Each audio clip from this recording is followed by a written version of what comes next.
Hi there, this is Ryan Blair, and if you've ever played the game of Monopoly, you've no doubt received one of those yellow community chests or orange chance cards that say, go to jail, go directly to jail, do not pass go, and do not collect $200. Now, this phrase has become widely used in popular culture to describe an action that is forced upon a person because of their bad behavior and which has only negative results or consequences. If you ever tried to make changes in your life, but despite your best efforts seem to find yourself always reverting back to old habits and behaviors, if you've backslid on a diet, if you started but not finished a project, if you repeated a bad habit to your detriment, and if you want to put an end to these type of chronic behaviors for good, then you're absolutely going to love this message. But to do so, you're going to have to go directly to jail and not collect $200 in order to understand why these behaviors exist and, more importantly, what you can do to change them. So allow me to explain.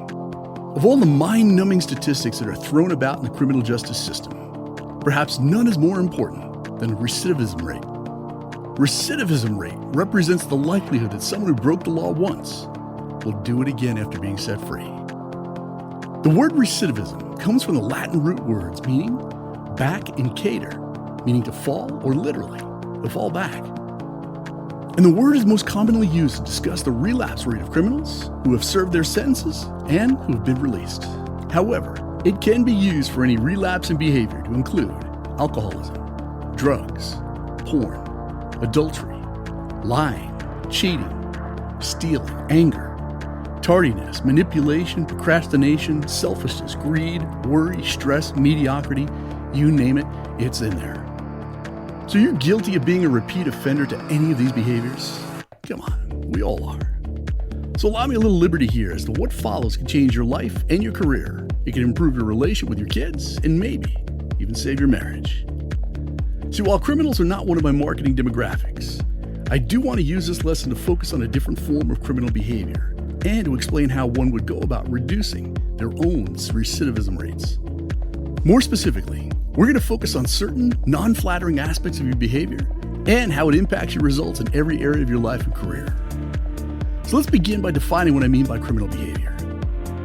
See, criminal behavior is any act that violates forward progress.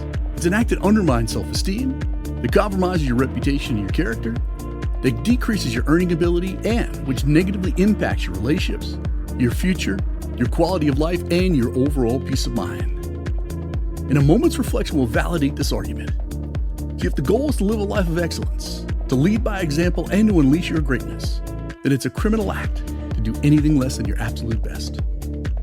It's a criminal act to dishonor commitments, to make promises and not keep them, to set goals and not achieve them, and to say one thing and to do another.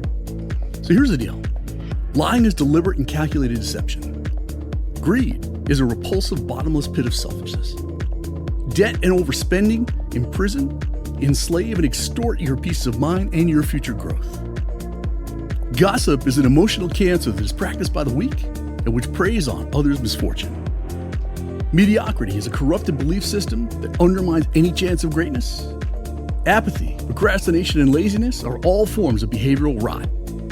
And perhaps the greatest form of criminal behavior, the primary weapon of mass destruction that undermines more lives, that abuses more marriages, and destroys more careers, is neglect. See, neglect is the act of failure and betrayal. It is not caring for nor paying attention to something or to someone.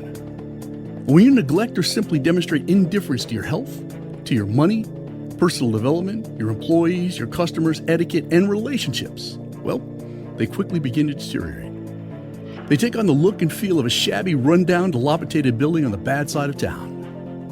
And for those who are tempted to justify neglect, or who like to think that they can talk their way out of criminal behavior, I want you to heed these words. Behavior never lies. The cold, hard truth is that you cannot talk yourself out of a problem that you behaved yourself into. You can only behave yourself out of a problem that you behaved yourself into. See, I have a very simple philosophy on life and success, and that is, you shouldn't steal from yourself. Yet that is exactly what we're all guilty of doing. And if you're going to commit your life to excellence, to wealth creation, the security and financial well-being of your family, and if other people who include your staff, your team, your spouse, and your children are going to commit their lives to you, then you owe it to yourself and to everyone else around you to get the highest, the best, and the most consistent results. And this can only be achieved by and through behavioral excellence. In other words, you must be on your best behavior at all times. That is why you need to raise your awareness and to adjust your attitude to what fully constitutes criminal behavior. In the game of Monopoly, the go-to-jail space is located between Marvin Gardens and Pacific Avenue. And it only takes one bad roll of the dice to quickly find yourself back in the clink. The same exact thing is true for any area of your life that you're interested in changing. Just one behavioral relapse can put an end to your career, your relationship, your reputation, and your finances. Also in Monopoly, there's one get-out-of-jail-free card that you'll find in both Chance and Community Chess. Any player can use this card to leave jail on their next turn. Well, what that means to you and I is that behavioral excellence is your get-out-of-jail-free card. It's the key to a lifetime of success and fulfillment, and most importantly, it's also the primary solution to recidivism. So in closing, I want you to challenge yourself to act with excellence, as the key to improving the quality of your life will always be found in improving the quality of your behavior.